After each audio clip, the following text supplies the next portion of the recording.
Ibu bapak, saudara-saudari, anak-anak yang Tuhan Yesus kasihi, selamat berjumpa kembali dalam program Night Call GPIB pada malam hari ini. Kita kembali akan disapa oleh firman Tuhan yang akan kita baca dengar bersama dari 1 Petrus 1 pada ayat 13 hingga ayatnya yang ke-25. Sebelum kita membaca, mendengarkan, dan merenungkannya, mari bersama kita berdoa, mohon bimbingan Roh Kudus. Kita berdoa. Firman-Mu adalah pelita bagi kaki kami dan terang bagi jalan kami. Karena itu biarlah dengan kuat kuasa Roh-Mu yang kudus, Tuhan melayakkan dan menguduskan kami untuk kembali disapa oleh firman-Mu.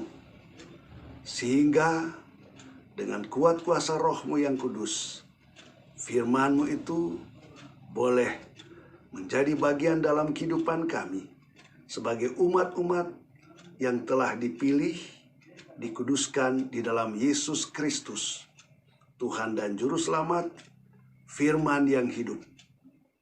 Amin.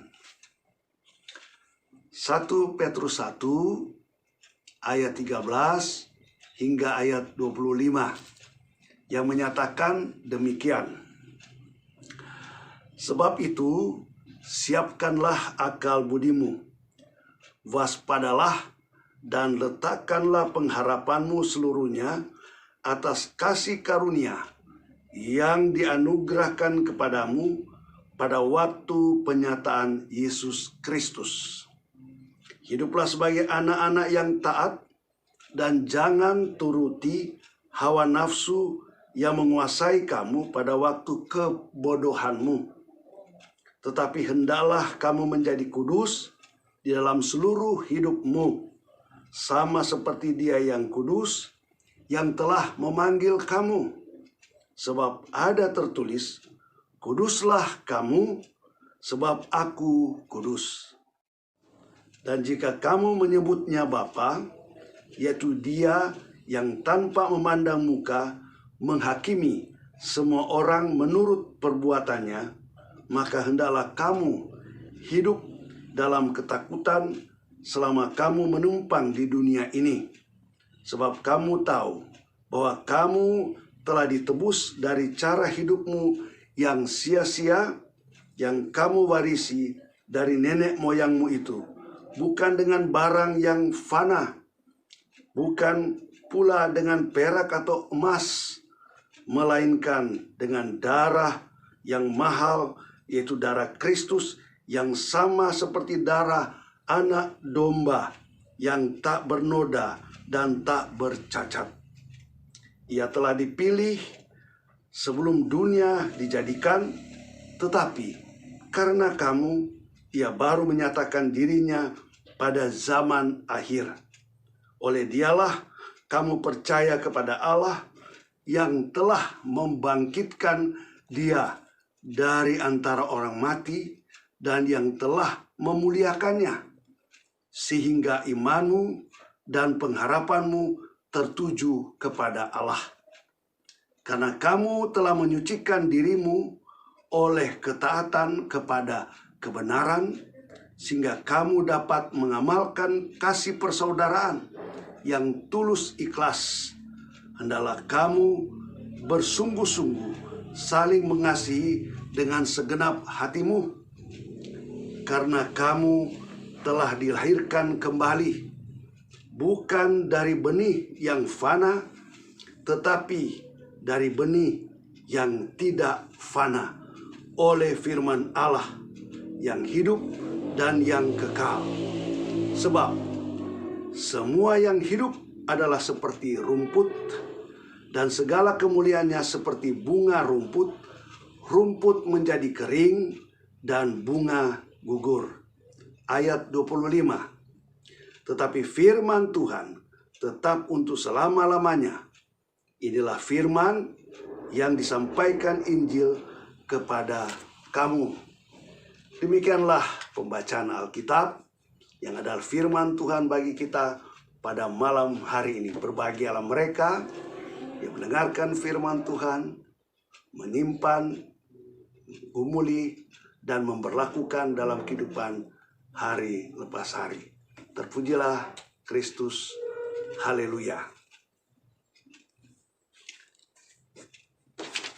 Umat Tuhan, ibu bapak, saudara-saudari, anak-anak yang Tuhan Yesus kasihi.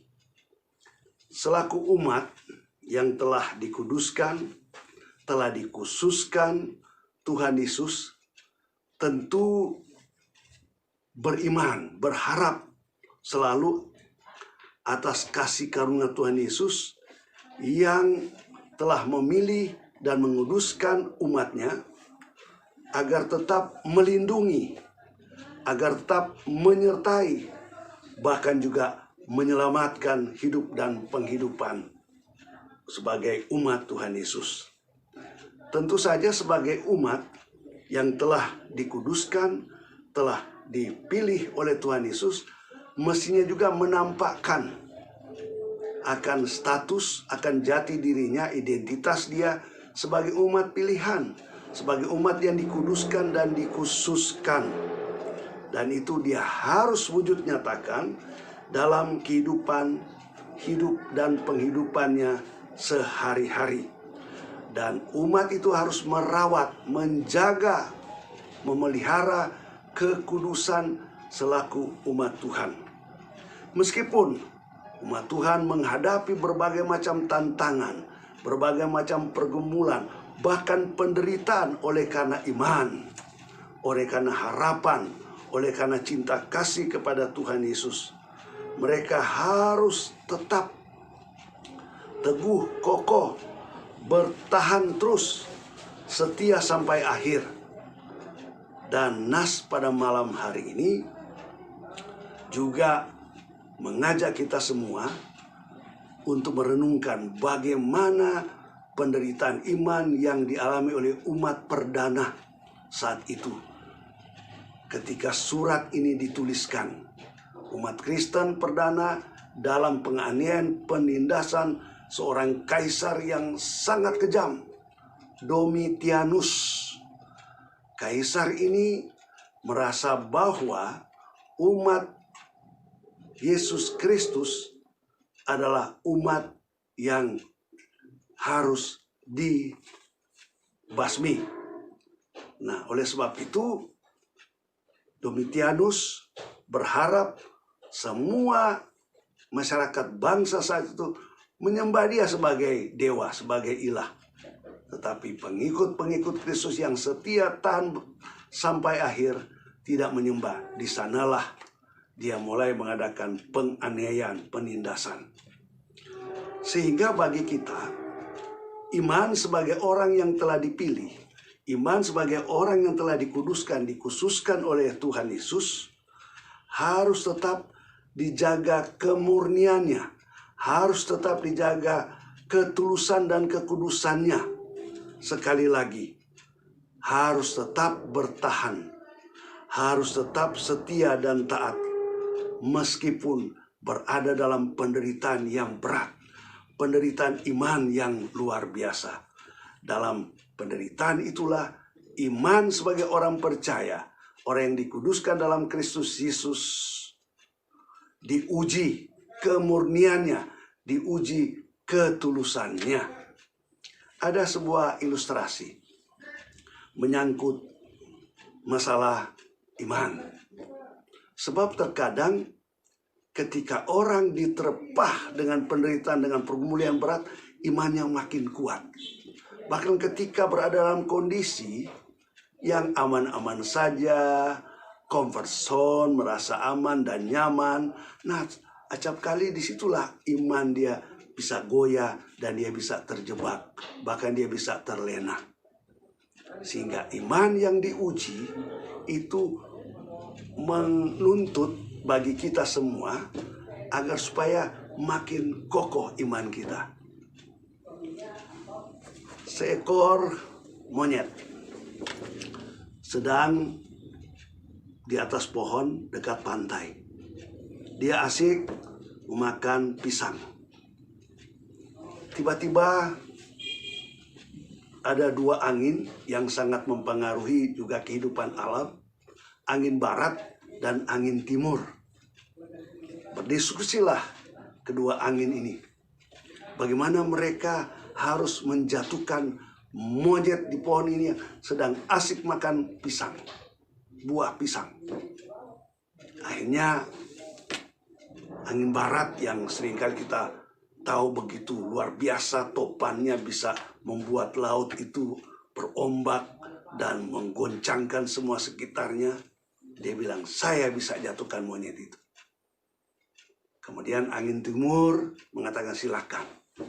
Kemudian angin barat itu meniup kencang. Monyet kaget. Akhirnya monyet pegang pohon itu kuat. Tapi angin batu meniup kencang terus. Sampai pohon seakan-akan sudah menyatu dengan tanah. Tapi monyet tetap ada di pohon. Dia tetap pegang kuat pohon itu. Makin diterpa oleh angin yang luar biasa, makin kuat dia pegang pohon itu. Dan dia tidak jatuh. Akhirnya mungkin angin barat ini kecapean. Dia menyerah. Kembali lagi monyet. Pohon kembali ke tempat semula.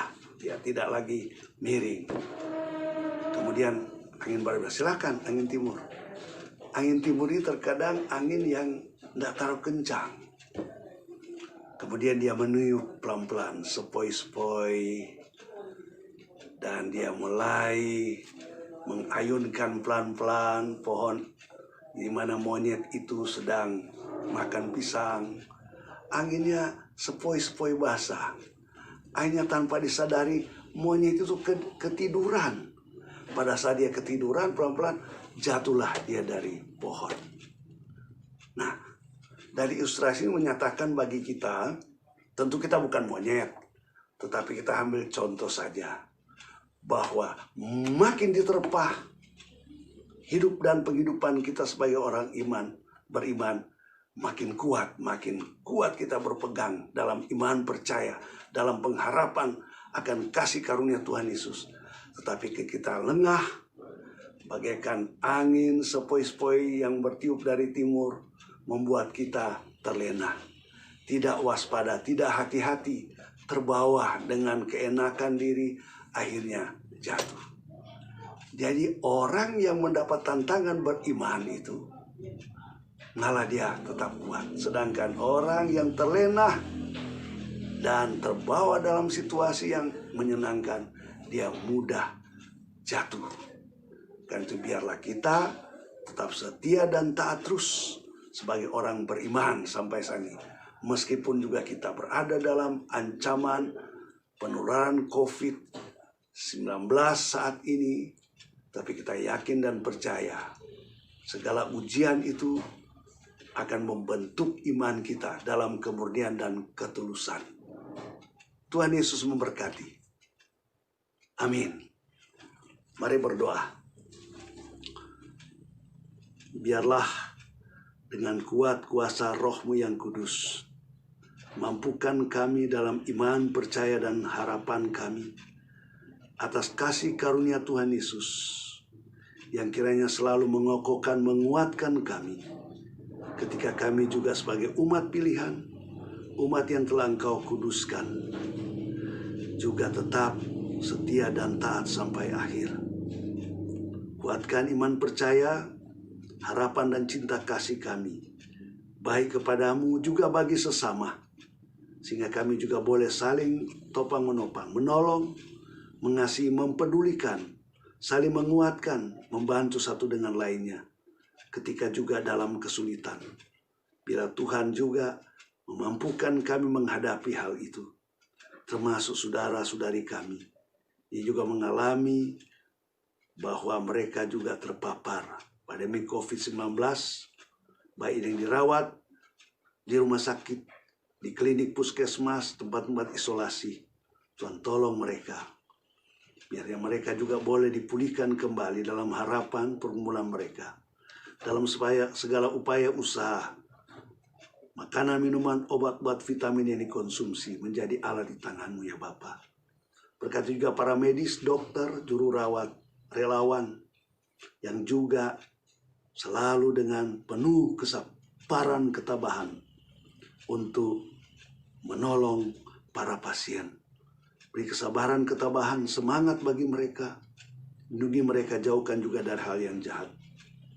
Berkati kami semua, kalau pada malam hari ini kami juga akan beristirahat bila kemurahan dan cinta kasih Tuhan menaungi kami, menjaga kami, menjauhkan kami juga semua dari ancaman COVID-19, sakit penyakit, musibah, kecelakaan maupun maut. Beri kekuatan, kesegaran yang baru dalam istirahat kami, dan bangunkan kiranya kami pada besok untuk masuki juga pekan kerja yang baru. Baik kami di rumah masing-masing atau di luar rumah. Inilah doa syukur dan harapan kami ya Bapa. Kami pasrahkan segala sesuatu hanya kepadamu. Ampuni dosa, kesalahan, kekurangan, dan kealpaan kami. Ketidaklayakan kami dalam pikiran, perasaan, perkataan, dan perbuatan kami yang melanggar kehendak-Mu, tidak berkenan kepadamu. Tolonglah kami, layakkan dan kuduskan kami, sehingga kami selalu berada dalam pertolongan, naungan, cinta kasih Tuhan sebagai umat yang Engkau tahu pilih dan Engkau kuduskan. Terpujilah Engkau ya Yesus Kristus, Tuhan dan Juru Selamat, Gembala baik dan agung, Kepala Gereja, sekarang dan selama-lamanya. Amin. Selamat malam Ibu Bapak, saudara-saudari sekalian, anak-anak yang Tuhan Yesus kasihi. Selamat istirahat, salam sehat, damai di hati di dalam Yesus Kristus. Terima kasih, Tuhan memberkati.